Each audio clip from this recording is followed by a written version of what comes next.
Alrighty folks, it's time for another exciting installment.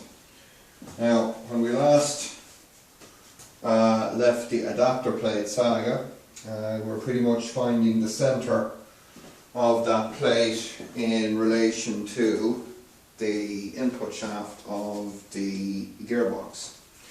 Now that gives us a little bit of an advantage for what we now have to do, because the most important aspect is that the centre of that motor shaft is at the centre of the gearbox input shaft. Because if they're not, well, let's just say that this project will be quite short-lived. So I'm going to do something now that's going to look a little bit strange, but trust me, there is some sense to this. So here we go. So I'm going to get my freshly cut out adapter plate right here. Take one 8mm cap bolt, put that through the centre hole like so. We're now going to do something crazy, so hang on to your butts. This is a bit of a three-handed job that I'm doing here.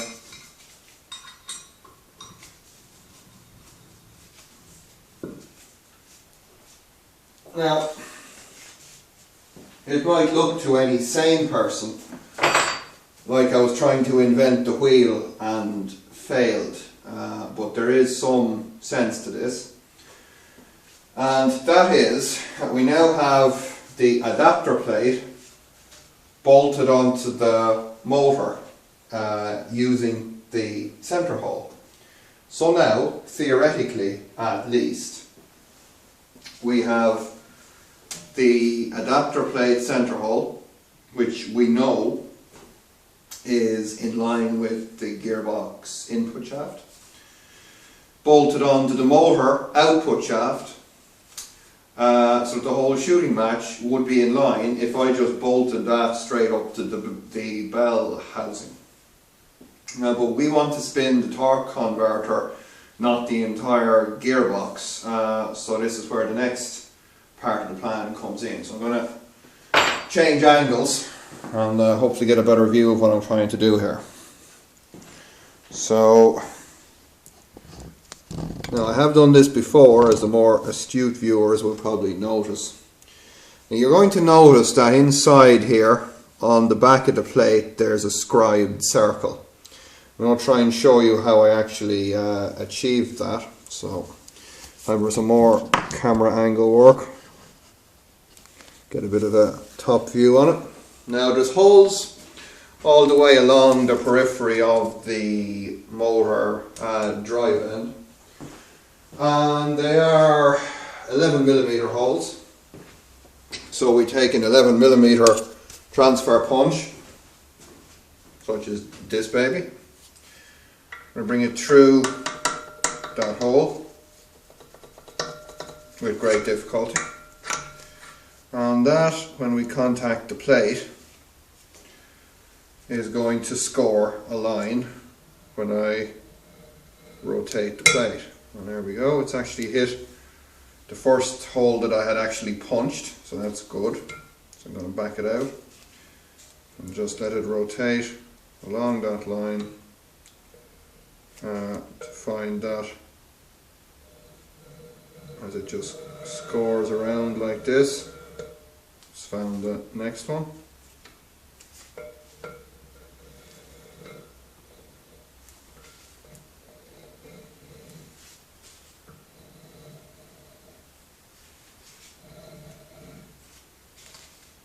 We're back to where we started, and that's that one there. Now, what I then did, placed the spirit level on top of the plate, came along and just did a little punch like so with my transfer punch, and that's located my holes for me. Now, not exactly 100% accurate, I accept, but it should get us pretty close to where we need to be. So we'll be using 10mm bolts here, so that will buy us a little bit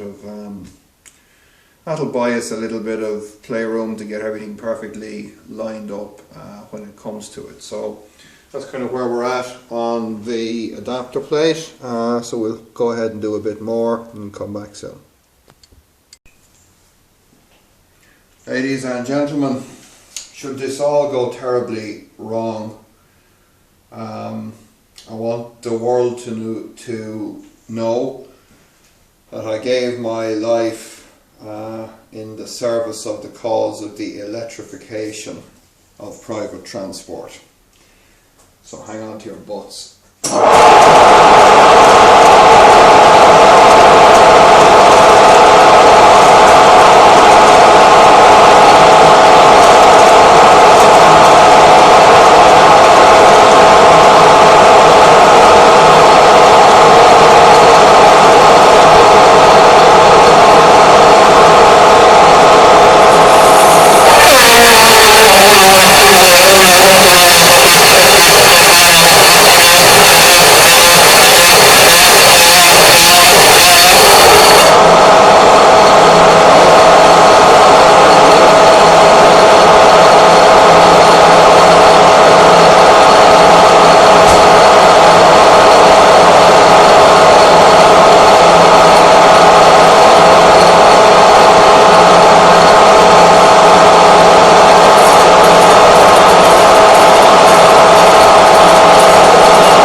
Okay, put a bit more tension on this.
I know it looks bad. I think we're nearly through.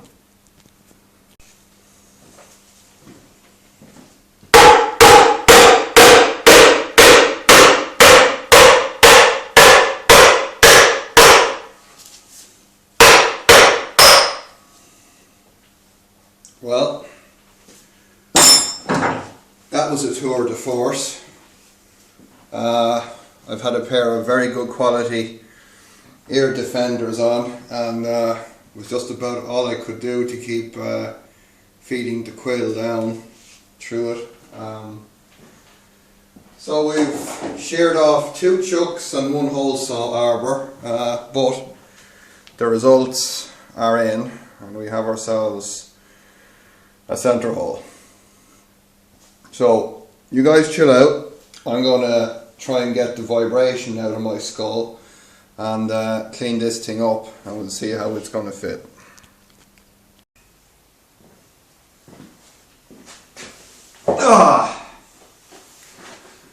Let me just go on record as saying that this adapter plate stuff is definitely not a job for the faint-hearted. I have in my possession now 2 completely broken up ER32 collets, 2 sheared off drill chucks, and 1 sheared off hole saw arbor. Fortunately, the final thing to shear off, the hole saw arbor, sheared just as the saw was breaking through the plate. Thus I was able to just tap out the centerpiece. Now, as you can see beside my big head for scale, we have the flex plate on, and I have some spacers, just arbitrary sizes, a couple of brass hose tails that I happen to have handy, just with 2 bolts on them there, just holding on the adapter plate. So my next move with this will be to get some hollow aluminium bar to make spacers that will space off the plate to the correct distance, so that the stub of the torque converter can fit in here, because at the minute the motor shaft is protruding too far through the flex plate to let us get the torque converter on there. But just as a first look, it's not turning out too bad. But yeah, certainly 140mm hole saws in 20mm aluminium plate tend to create just a tiny bit of noise, such that even with, as I say, good quality ear defenders, I'm going to have to start, routing out the auditory passages. So there's the flex plate and adapter plate on here, so that's that size of it. Now, this is a bit of a strange form for me to actually say this, but I just have something on my mind here, and I'm kind of hoping that I've made a mistake about this, because if I haven't, then I suppose it's another one of these Hollywood taking liberties. But I went to the cinema last night to see Gravity, and I thought it was a very good film. But I'm just trying to figure out why George Clooney died. Now, I can't quite get it, because by my albeit Neanderthal understanding of Newtonian physics, he had expended all of his momentum. So therefore, why did he have to unclip himself? I mean, we're kind of back to this what was that other film, Vertical Limit, when they had to cut the father off the climbing rope. Now, you know, whatever justification for that there may have been, I can't see why George Clooney had to go floating off. So if anyone can perhaps explain that to me, I'd be most grateful. Anyway, a little bit of a quick interlude, I suppose, in the whole procedure, but given that every tooth in my head and brain cell in my skull is currently vibrating at the natural frequency of that hole saw, it's, you know, it's probably just some weird thing going on there. So I've had a few questions about this project. I thought I'd just quickly answer here instead of me typing away furiously. One person asked me, will I be doing away with the torque converter in this plan? Now, I may well do so. I'm just not 100% certain how that would actually work out for me, because as I understand it, if I didn't have a torque converter here, and I just had a kind of a shaft attachment here, just with the drive dog for the pump and the centre out of the turbine wheel just kind of welded up solid or some such, that would then spin both the pump and input in the pump and turbine input continuously whenever the motor was spinning. Now, if that was the case and I'm sitting there in park, well, that's fine. If I shift into drive, then what's going to happen is that the first gear clutch pack is going to engage, and I suppose I would pull off. It depends.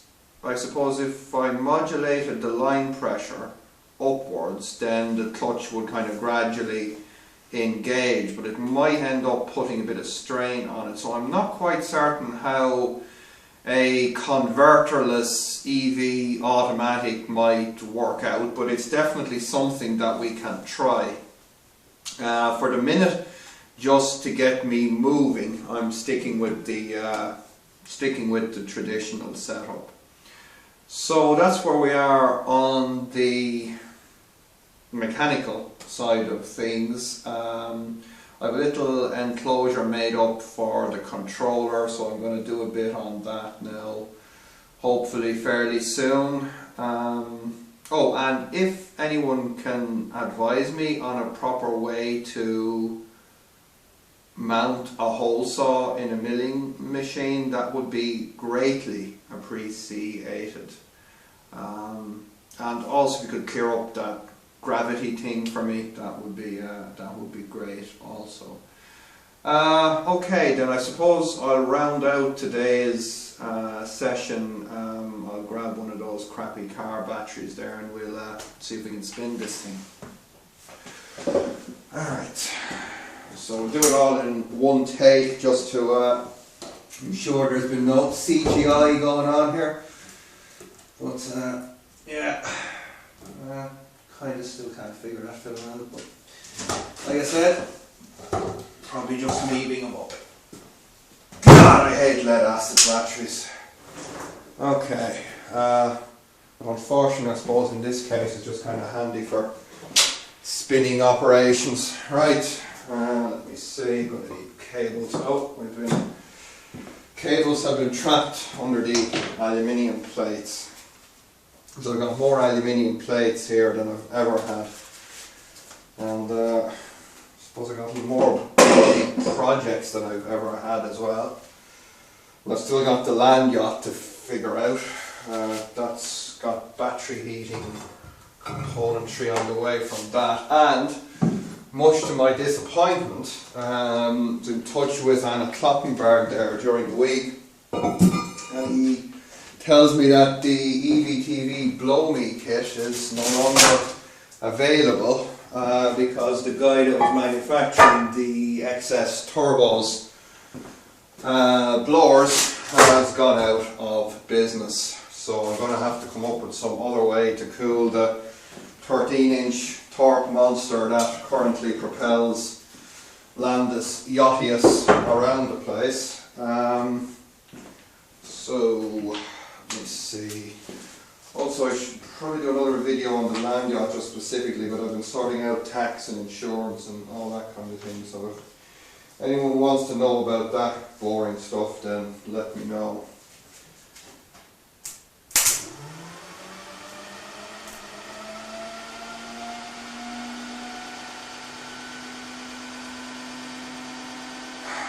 Wow. You know what, I actually think this might work.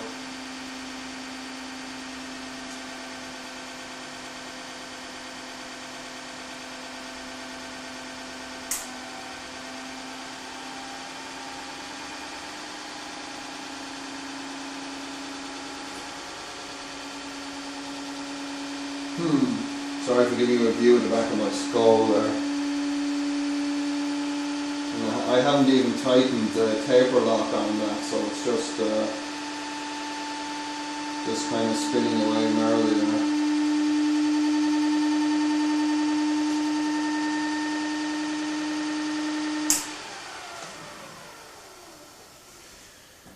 Right, there we go, folks.